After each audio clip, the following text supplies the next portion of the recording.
Welcome back, and thank you for another episode together. We cover real events with care and zero graphic content. Tonight's investigation shows how a red car, a harbor, and a single overlooked clue rewrote a nation's sense of safety. Please stick with me to the end. There's a clear takeaway for all of us, and a moment to honor Birna properly. Iceland, January 2017. A country famous for quiet streets, northern lights, and a kind of everyday safety most places only dream about. On a cold weekend morning in Reykjavík, a young woman walks along Laugavegur, the city's main street, past shuttered boutiques and fogged cafe windows. She's almost home. Cameras catch her steps, her stops, even what she eats.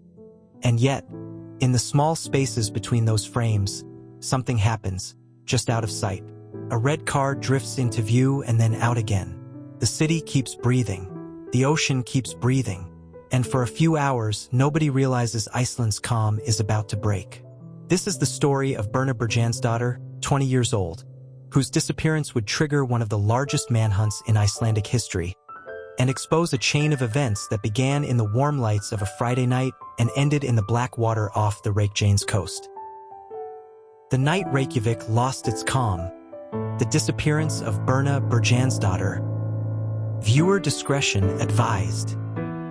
We will not show graphic imagery, and we tell this story with respect for the victim and her loved ones.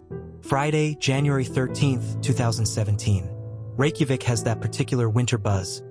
Warmth pooling around doorways, night air clipping cheeks, and every bar spilling laughter when the door swings open. Birna spends the night with friends at Hura, a club in the city center. She's social, easy to like, and at 20 she is figuring out the shape of her adult life, work, friends, music, the kind of little routines that make a city feel like yours. Around 5 in the morning, long after her friends have headed home, Birna leaves the club alone and steps onto Laugavegur. The cameras along that street. There are more than you think. Show her moving steadily, pausing for food, then continuing east along the empty blocks. She's dressed for the cold, boots thudding against the wet pavement. It's late, but not ominous. This is Reykjavík, where violent crime is rare and walking alone in the early hours isn't supposed to feel like tempting fate. Somewhere near Laugavegur 31, a red Kia Rio passes through the frame of a camera. It's a detail you'd miss unless someone told you to watch for it. The car doesn't stick around long. The street returns to quiet, and then Reykjavík forgets for a while. People go to work. Shops open. The ocean breath. If the cameras caught almost everything, how did the crucial moment still happen off-screen? By morning, it's still just another weekend. But when Birna doesn't check in with friends, when she doesn't answer messages, when she doesn't come home, concern grows into worry. Calls are made. First to friends, then to family, and finally to police. What begins as maybe she's still asleep becomes a missing person case. Fast. Investigators retrace Birna's last known route using CCTV footage, a breadcrumb trail of pixels along Laugavegur. They confirm the timeline.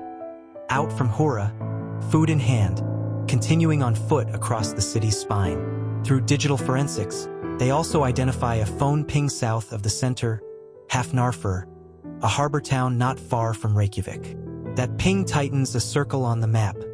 The harbor becomes more than a view. It becomes a place to search. Then, a disturbing find. Birna's boots, distinctive, heavy, hard to mistake, are recovered near the harbor. They're not placed neatly. They're not lost by accident. Searchers widen their grid. The coastline, with its dark basalt teeth and white foam, becomes a place where people comb the edges of rocks looking for anything bright, anything that doesn't belong. Reykjavík feels small on purpose. It's part of its charm. But that smallness cuts both ways. Bad news travels fast, and hundreds of people volunteer to search. That number swells to around 800, an astonishing figure given the population.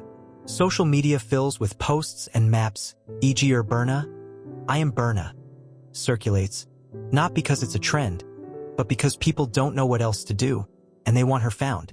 The case is now moving on 2 rails, digital traces, and one red car that won't stop showing up on cameras. Detectives push harder on the vehicle lead. The red Kia Rio wasn't just an ordinary sighting. It was a rental car, traceable. That single fact changes everything. Rentals leave paper trails.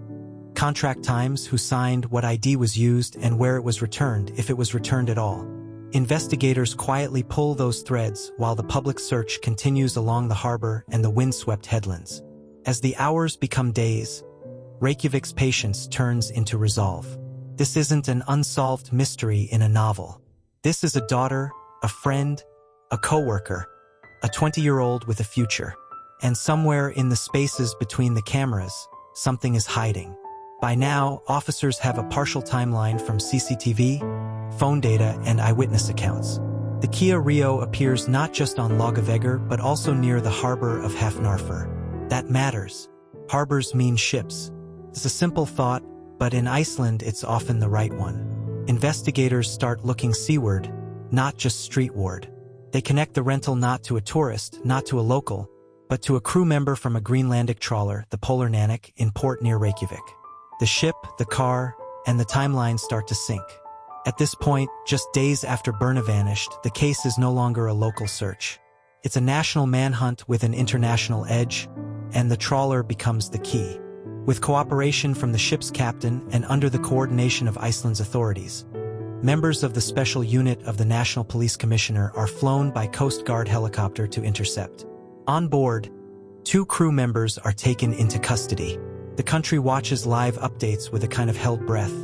Searchers on land, officers at sea, everyone pulling the same rope. What investigators recover next will move the case from probable to provable. The car tied to the crew member isn't just an abstract connection anymore. Traces of Birna's blood are found inside, a devastating confirmation that she was there. On the ship, investigators also recover her driver's license. With that, the search for a missing person tilts toward a homicide investigation. The nation's hope dims, but it doesn't go out. People keep searching because families don't write endings until they have to. Alongside the murder probe, a separate thread appears. Drugs, a significant quantity of hashish tied to the same network of crew members. It's a parallel story, not the cause of Birna's disappearance, but it helps explain the circling storm around the trawler and why the scrutiny tightens so quickly. In the glare of national attention, the red Kia Rio becomes a character in its own right. Anonymous, practical, and suddenly infamous. Investigators learn it was rented by a crew member of the Polar Nannick, and surveillance places it near Hafnarfjörður harbor in the crucial window after Birna was last seen. That alignment, time, place, renter, begins to harden into a case. In the days following the arrests, the trawler remains a floating question mark. What else on board might tie the story together? The answer arrives in pieces. Cleaning products, interior car cleaning, timed purchases, the kind of activity that looks innocent in daylight and suspicious in hindsight. Prosecutors won't call it a confession, but it fits a narrative of urgency, of someone trying to undo a night. Then, on January 22, 2017, the ocean gives up a truth no one wanted. Birna's body is found on the Reykjanes Peninsula, near Selvogsviti Lighthouse, more than 40 kilometers from where she was last seen. The coastline there is blunt and beautiful. Cliffs, black sand, endless gray water, and it turns suddenly into a place of mourning. An autopsy determines the cause of death is drowning. Bruising suggests she was strangled and struck in the face, but the medical findings do not indicate sexual assault. The facts land like cold rain. Precise, shocking, and final. If she was alive when she entered the water, then someone chose the sea as part of the crime. The country grieves in public. Candles and crowds. Vigils in Reykjavik and even across the ocean in Greenland. When tragedy hits a small nation, faces aren't abstract. Someone always knows someone who knew her. In the following days, thousands walk the route she took. A funeral at Hallgrímskirkja draws dignitaries and neighbors alike. The murder rate in Iceland is low. This case changes the way safety feels, especially for women. In its wake, more cameras watch the city. New safety initiatives appear, including women-only ride groups, small recalibrations of trust in a place that, until then, trusted easily. Back in the interrogation rooms and labs, the case shifts from where is Birna to who is responsible and what exactly happened. The answers will arrive through DNA, CCTV synchronization, purchase records, phone data, and the testimony of a second crew member. A man seen on camera leaving the car extremely intoxicated, returning to the ship hours before the renter of the vehicle. That witness's story and the physical evidence start to point in one direction. When the defendant claims it wasn't me, the forensic laces tell a different story. DNA on a bootlace, driver's license fingerprint, CCTV timing alignment, cleaning product purchases, interior car cleaning, how investigators built the minute-by-minute timeline, absence of sexual assault evidence, medical timeline of injuries and drowning, how each element undercut alternate suspect narratives. If the defense says the timeline is impossible, watch what happens when we align every timestamp. Lab work macro, CCTV grid montage, map path overlay to Reykjanes. Charges filed, March 2017.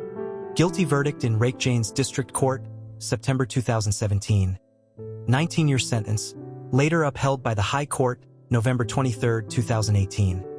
Cost/compensation. Subsequent appeal efforts denied. Transfer to Denmark to serve sentence, 2019. A verdict isn't the end. Appeals test whether the evidence stands in colder light. National mourning, 8,000-person memorial, 2,000-person funeral. Changes in surveillance coverage, women-only ride service. Polar Nanak cruise donation and grave wreath. Broader reflection on safety culture. Honoring Birna without dramatizing violence. Empathy, remembrance, community action.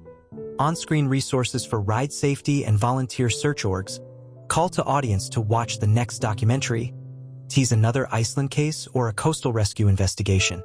If you value careful, respectful true crime storytelling, subscribe, share, and watch the next case where a coastal mystery unravels through one overlooked detail.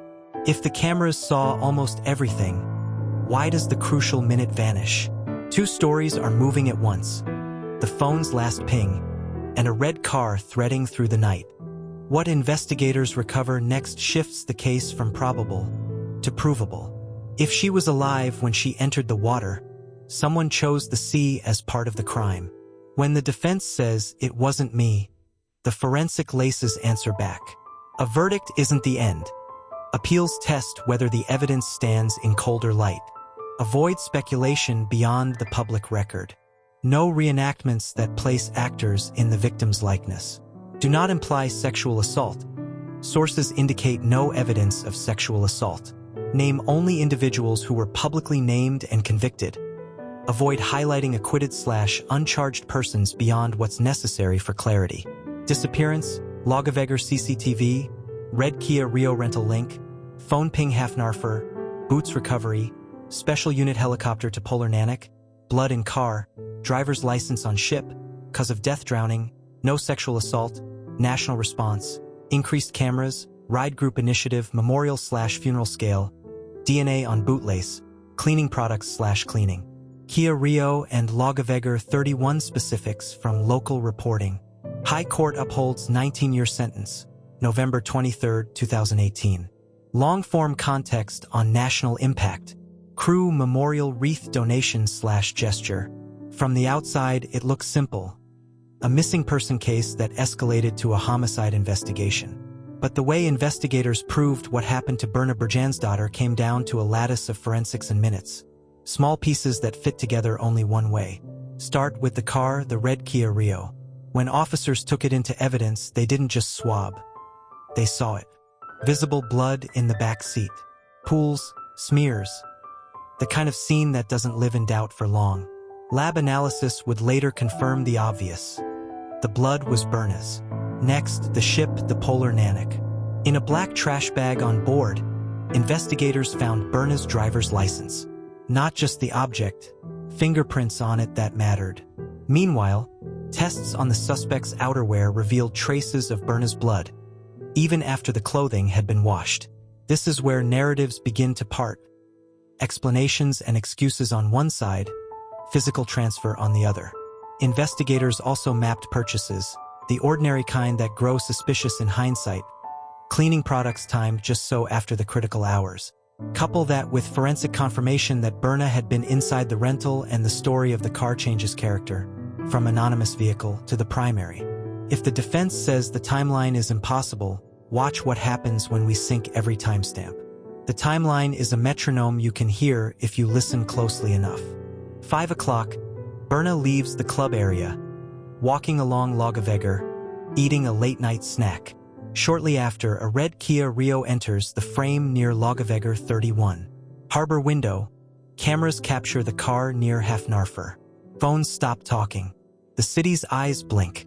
Back on land, the boots recovered near the harbor anchor searchers to the water. At sea, a helicopter ride and 2 crew taken into custody bookmarks the international edge of the case. All of this CCTV plus phone pings plus physical evidence doesn't ask for belief. It demands it. Forensic pathologists speak a careful language. In this case, their conclusions were blunt and hard to hear. Birna died by drowning. There were bruises consistent with strangulation and blows to the face, but crucially, and this was widely reported, no evidence of sexual assault. In law and in civic memory, those distinctions matter. They don't reduce the horror. They clarify it. B-roll soft, respectful lab visuals. The Reykjavík surf rushing over black stone. A lighthouse lens slowly turning. There's also the object everyone touches a dozen times a day without thinking. Shoelaces. During the trial, DNA on one of Birna's boot laces pointed to the man in the dock. Evidence you can't talk away with a shrug. When he's asked to explain it, he can't, at least not in a way that survives a courtroom. Another man, the second trawler crew member first detained, appears on surveillance stumbling drunk and returning to the ship hours before the renter of the car. The prosecution uses that to draw a clean line. Whatever happened in those later hours, it was not the drunk man's story. That's not character assassination. That's sequence. In the end, the case doesn't rest on a single miracle clue. It rests on many small truths, and they all point the same way. By March 2017, prosecutors filed charges, murder and narcotics offenses, against Thomas Mahler Olsen, a crewman from the Polar Nanak. He pleads not guilty and tries to shift blame toward his shipmate. It's a strategy that only works if the floor beneath it holds. In this courtroom, it doesn't. Over several days, the court hears about the car, the blood, the license on the ship, the clothing, the CCTV, the shoelace DNA, and the cleaning sequence. You don't need a single smoking gun if all the smoke drifts from the same room. The Reykjavík District Court finds Thomas Mahler Olsen guilty and sentences him to 19 years.